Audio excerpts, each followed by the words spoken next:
बँकांच्या इतिहासाबद्दल जाणून घेऊया. इसवी सन 1400च्या आसपास युरोपीय खंडामध्ये बँकांचं अस्तित्व होतं. भारतामध्ये 1770 मध्ये पहिली बँक स्थापन करण्यात आली, ज्याचं नाव होतं बँक ऑफ हिंदुस्तान.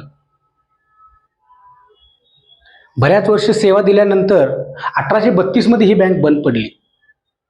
1806 मध्ये बँक ऑफ कोलकाताची स्थापना करण्यात आली. 1840 मध्ये बँक ऑफ बॉम्बेची आणि 1843 मध्ये बँक ऑफ मद्रासची स्थापना करण्यात आली. त्यावेळेला एवढ्या शैक्षणिक दर्जा किंवा एवढी शैक्षणिक नॉलेज नसल्यामुळं लोकांना बँकांच्या बद्दल तेवढी माहिती नव्हती. तरी सुद्धा ह्या बँकांनी चांगली सेवा दिली. सेवा दिल्यानंतर 1921च्या आसपास ह्या तिन्ही बँकांचं विलिनीकरण करण्यात आलं आणि एक बँक स्थापन करण्यात आली. त्या बँकेचं नाव देण्यात आलं इम्पिरियल बँक. पुढं 1955च्या आसपास या बँकेचं नामांतरण करण्यात आलं आणि त्याचं नाव देण्यात आलं स्टेट बँक ऑफ इंडिया, म्हणजे आजची SBI.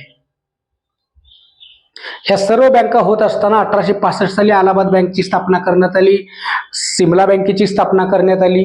पण एवढ्या सगळ्या बँका असताना सुद्धा संपूर्ण भारतीय बँक म्हणून ज्याची ओळख झाली ती म्हणजे पंजाब नॅशनल बँक, ज्याची स्थापना 1894 ला करण्यात आली. हा झाला बँकिंग इतिहास. आता आपण जाऊ RBIच्या स्थापनेकडे. 1 एप्रिल 1935 ला RBIची स्थापना करण्यात आली. भारतीय स्वातंत्र्यानंतर 1949 ला RBIचं राष्ट्रीयकरण करण्यात आलं. राष्ट्रीयकरण करण्यात आलं म्हणजे RBIची संपूर्ण मालकी ही भारत सरकारकडे देण्यात आली, ज्यामध्ये भारत सरकारने बऱ्याच सुधारणा केल्या, कायद्यात बदल केल्या आणि भारतातल्या सर्व बँकांना RBIच्या अंडरखाली आणण्यात आलं. आजही कोणतीही बँक ही RBIचे नियम मोडत नाही आणि जर मोडली तर त्यांना त्या प्रमाणात दंड केला जातो.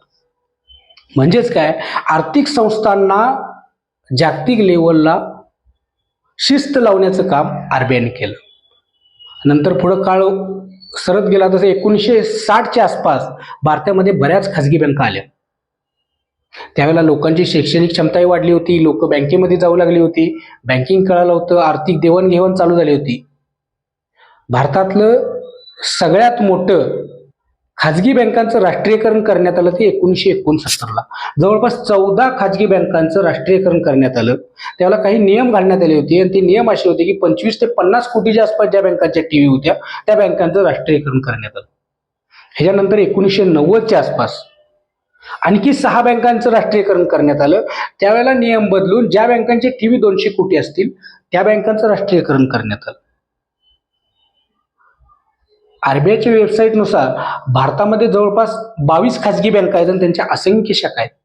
पण 1990 ला भारतात पहिले ATM स्थापन करणारे म्हणजे मुंबईमध्ये ती स्थापन झाली. त्या बँकेचं नाव होतं HSBC बँक. आणि संपूर्ण भारतीय बँक जी सेंट्रल बँक ऑफ इंडिया यांनी 1987 ला पहिलं क्रेडिट कार्ड लॉन्च केलं. हा बँकांचा इतिहास आहे. आता बँकांचे काही प्रकार सुद्धा आहेत.